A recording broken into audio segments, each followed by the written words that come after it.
Alors, nous, nos lectures de l'Évangile, nos lectures d'aujourd'hui sont très souvent marquées par le fait que pendant des siècles, ce ne sont pas les femmes qui ont lu ces textes, ce sont des hommes. Et quand les hommes lisent les textes, eh bien, ils ne voient pas les femmes. Elles sont transparentes. Le meilleur exemple, c'est l'exemple de Marthe et Marie. Tout le monde connaît l'affaire de Marthe et Marie, qui a été abondamment commentée dans toutes les homélies que nous avons entendues toute notre vie. C'est 6 versets chez Luc qu'on connaît tous par cœur. Jésus arrive chez ses amis Marthe et Marie, qui l'accueillent. Marthe va s'agiter pour les besoins du service, n'est-ce pas? Elle va tout préparer dans la maison. Et pendant que Marie s'assoit au pied de Jésus. Alors on a besoin d'une petite clé de compréhension, c'est que être assis au pied de Jésus, ça veut dire explicitement être en position de disciple. Quand Paul va dire qu'il a étudié auprès de Gamaliel, il va dire « j'ai étudié au pied de Gamaliel ». Donc l'expression « être assis au pied » signifie se mettre en position de disciple. Donc nous avons donc Marie en position de disciple au pied de Jésus et Marthe qui s'agite dans la cuisine. Et puis Marthe, alors c'est là moi je suis éperdue d'admiration devant la qualité littéraire de ce qu'écrivent les évangélistes. Donc Marthe se pointe, et littéralement pointe sa sœur, et elle va quand même, avec un talent absolument considérable, réussir à faire un reproche, viser 2 personnes. Puisqu'elle va dire à Jésus, « Cela ne te fait donc rien que ma sœur reste à tes pieds au lieu de venir m'aider. » C'est talentueux, je recommande à toutes les maîtresses de maison exaspérées de prendre exemple. Elle est très très très douée. Et Jésus ne se laisse pas enfermer dans ce double reproche, et il va répondre, cette phrase que nous connaissons tous, « Marie a choisi la meilleure part, elle ne lui sera pas enlevée. » Qu'est-ce qu'il dit? Alors si je suis un curé de paroisse, que les curés de paroisse qui sont dans cette salle me pardonnent, je vais dire, eh bien, Marie représente la partie contemplative et Marthe la partie active. Et d'ailleurs, dans nos vies, il faut partager entre Marthe et Marie. Mais la place de Marie, c'est quand même la meilleure. Mais la place de Marthe, c'est quand même utile parce que quand même, il faut s'occuper du rôti. Voilà. Enfin bon, on peut prêcher avec plus ou moins de talent sur le sujet, mais en gros, c'est ça, le sujet. Mais ça, c'est une lecture allégorique. La lecture première, qu'est-ce que dit Jésus? Il dit, la place des femmes n'est pas à la cuisine. Enfin, il dit, la place des femmes n'est pas nécessairement à la cuisine. Il dit, la place naturelle des femmes n'est pas à la cuisine. Il dit, la place historique des femmes n'est pas à la cuisine. Jésus libère les femmes. Vous avez déjà entendu un sermon qui vous le dit? Bien sûr que non. Mais c'est pas par malveillance. D'ailleurs, le curé, en général, il n'a pas de femme. Donc il ne l'assigne pas à la cuisine, sa femme. On ne peut même pas lui reprocher ça. Simplement, ce qui se passe, c'est que comme c'est une histoire de bonnes femmes, ils ne savent pas quoi en faire. Depuis des siècles, ils ne savent pas quoi en faire de cette histoire. Ils sont comme une poule qui a trouvé un couteau. Donc ils ne savent pas l'interpréter. Et comme ils ne peuvent pas en faire cette lecture toute simple, au premier degré, que n'importe qui lit le texte voit, ce que Jésus fait, c'est de dire que si Marie a décidé de faire la disciple, elle a le droit de continuer à le faire, et qu'elle n'est pas obligée d'aller reprendre son rôle naturel, historique, genré, comme on dit de nos jours, et de retourner aux travaux domestiques et à la cuisine. Voilà typiquement une lecture dans laquelle les femmes deviennent transparentes, c'est-à-dire qu'on ne se rend pas compte qu'il s'agit de femmes. C'est très singulier parce qu'en général, quand il s'agit des hommes, on comprend que c'est des hommes, et quand c'est les femmes, on dit ça vaut pour tout le monde. C'est un peu ça. Donc très bel exemple de transparence des femmes. Dans les grands exemples de transparence des femmes, évidemment, il y a celle que j'appelle la femme oubliée. Alors ça, je vais prendre le temps de vous la raconter parce que c'est... J'ai fait 2 grandes trouvailles en faisant ce livre. Le premier, c'est la fille d'Abraham. Je vous la raconterai après. Et puis, la deuxième, c'est quand même quand j'ai commencé à me pencher sur les histoires d'onction de Béthanie. Parce que ça, c'est quand même une affaire sérieuse. L'onction de Béthanie, c'est une scène qui se passe au pied de Jérusalem, donc à Béthanie, quelques jours avant la mort de Jésus. La scène est racontée dans 3 évangiles sur 4.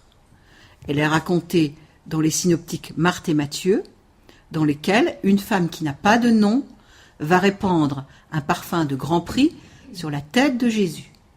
Puis elle est racontée dans l'évangile de Jean, où une femme qui a un nom, Marie de Béthanie, notre copine Marie qui était restée assise aux pieds de Jésus, voilà, Marie de Béthanie va répandre sur les pieds de Jésus un parfum de grand prix. Luc ne raconte pas l'onction de Béthanie. Il raconte une histoire qui se passe en Galilée, chez un pharisien qui s'appelle Simon, dans lequel une femme à la vie dissolue, une courtisane pour tout dire, pénètre dans le repas qui est partagé par les pharisiens avec Jésus et répand ses larmes et du parfum sur les pieds de Jésus, scandalisant l'assemblée. Voilà le paysage. Nous nous occupons des 3 onctions de Béthanie. Dans les 2 synoptiques, une femme donc répand un parfum de grand prix sur la tête de Jésus. Elle lui fait donc une onction. Les évangélistes nous racontent que les disciples protestent, parce que cet argent, on aurait pu s'en servir pour le donner aux pauvres. À quoi Jésus répond : arrêtez de faire des misères à cette femme, parce que ce qu'elle a fait, elle l'a fait en vue de mon ensevelissement, et partout on fera mémoire de ma mort, on fera mémoire du geste de cette femme. Ordre mémorial absolument clair, indiscutable, attesté aussi bien par Marc que par Matthieu. J'imagine que dans l'assemblée qui est devant moi, plein de gens sont déjà allés à la messe souvent dans leur vie. Avez-vous jamais vu qu'on faisait mémoire du geste de cette femme ? Elle a été totalement oubliée. Elle est tellement oubliée que quand on regarde l'art, la représentation artistique, on ne trouve quasiment jamais la représentation de ce geste où la femme verse de l'huile parfumée sur la tête de Jésus. Quasiment jamais. Et pour cause. Car c'est un geste tout simplement incroyable. Elle lui fait une onction royale. C'est le geste que fait le prophète quand il verse de l'huile parfumée sur la tête du roi pour le désigner comme roi. Ça veut dire que c'est exactement la même chose que quand Jésus rentre à Jérusalem sur le petit âne. À ce moment-là, il fait une entrée royale, tel David entrant dans Jérusalem. Pour la culture biblique, le geste est indiscutable.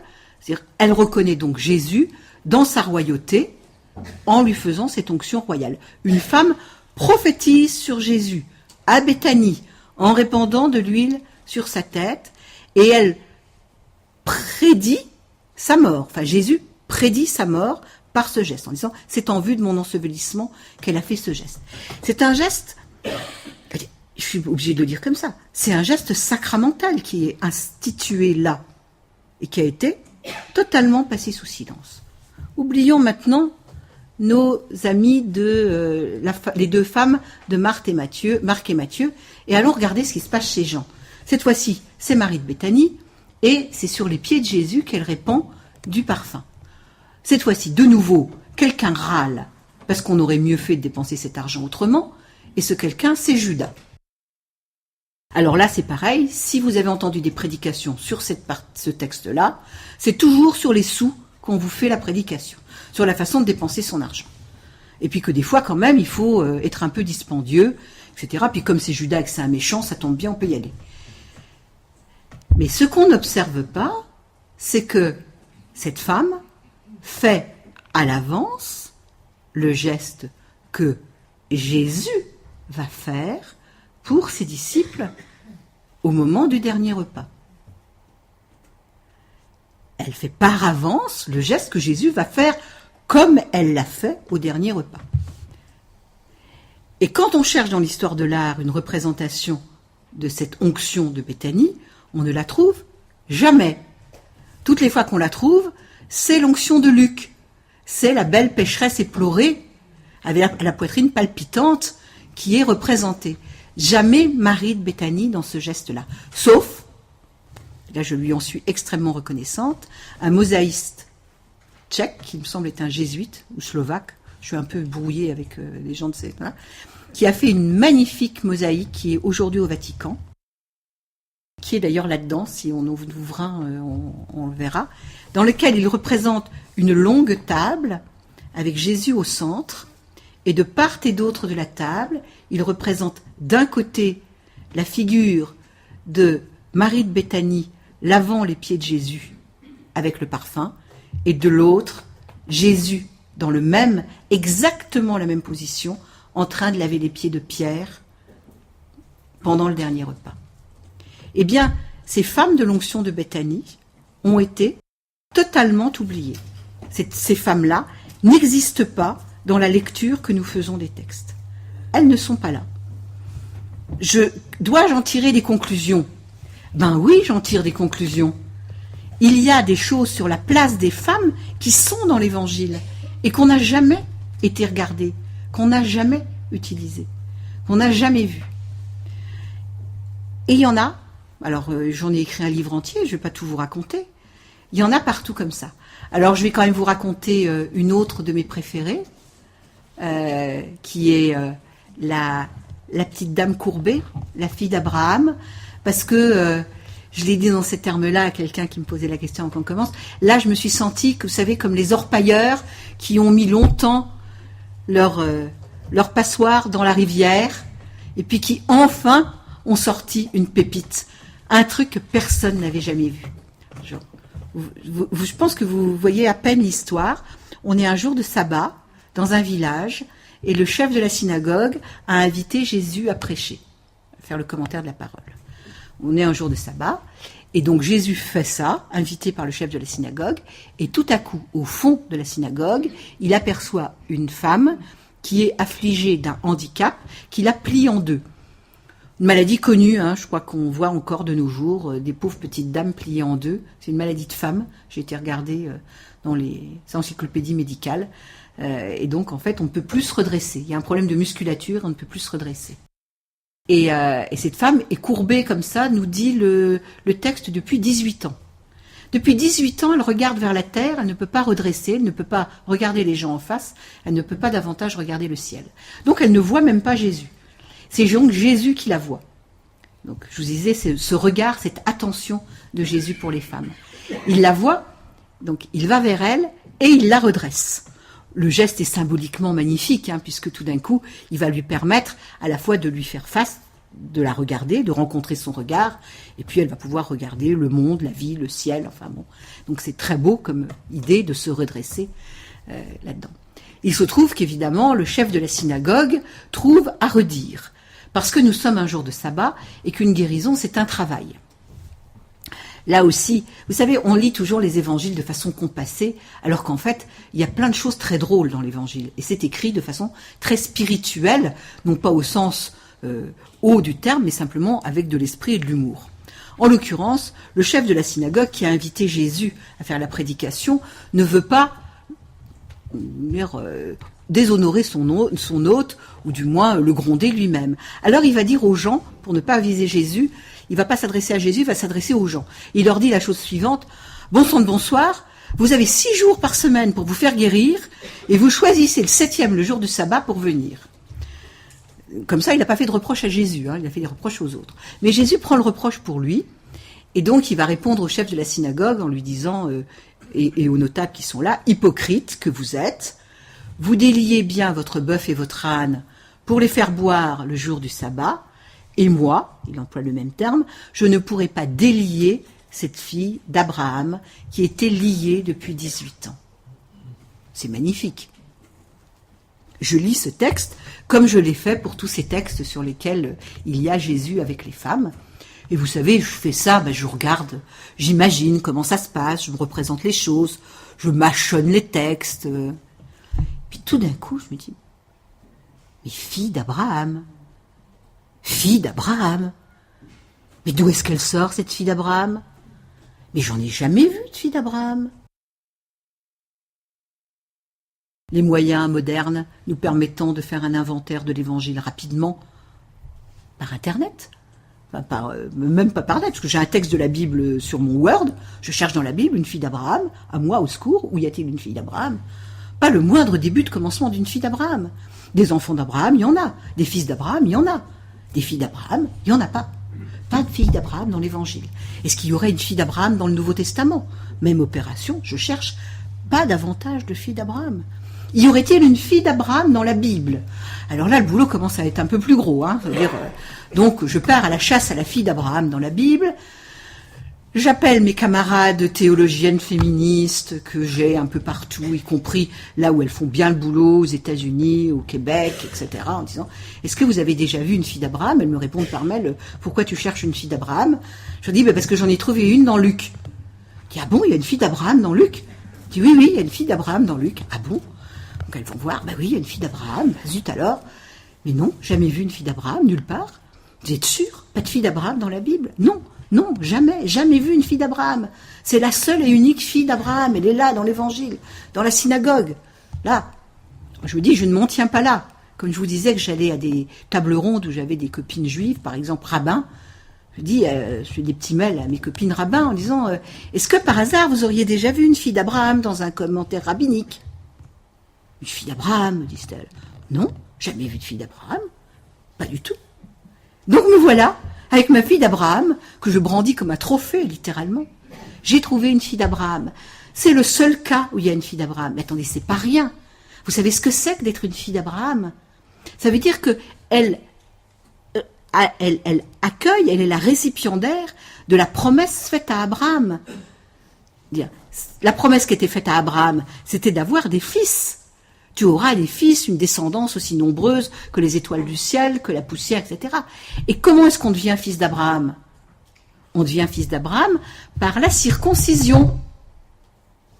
Et voilà que elle est devenue fille d'Abraham. Jésus fait d'une femme parce qu'elle est femme, en tant que femme, non pas comme épouse, comme mère, comme sœur. Il en fait une fille d'Abraham. Il lui donne une dignité de fille d'Abraham. Non seulement il la redresse, mais il lui donne une dignité de fille d'Abraham. Bonne nouvelle, ça compte pour tout le monde. Mesdames, on est toutes des filles d'Abraham. Messieurs, vous saviez déjà que vous étiez des fils d'Abraham. Eh bien, la bonne nouvelle, c'est que nous sommes des filles d'Abraham. C'était écrit dans l'Évangile depuis 2000 ans, pas tout à fait, on n'a pas écrit les Évangiles, depuis un peu plus de 1900 ans, c'était écrit dans l'Évangile, personne l'avait jamais vu. Vous vous rendez compte d'une chose pareille? On l'avait jamais vu. Un texte qui a été lu, relu, dans tous les sens, à l'endroit, à l'envers, dans toutes les langues. Et aujourd'hui encore, on trouve des choses qu'on n'avait pas vues. Comment est-ce possible? Pour moi, c'est un sujet de la plus grande réjouissance. On peut encore lire l'Évangile aujourd'hui et le texte dit du neuf. Il dit des choses neuves. C'est formidable.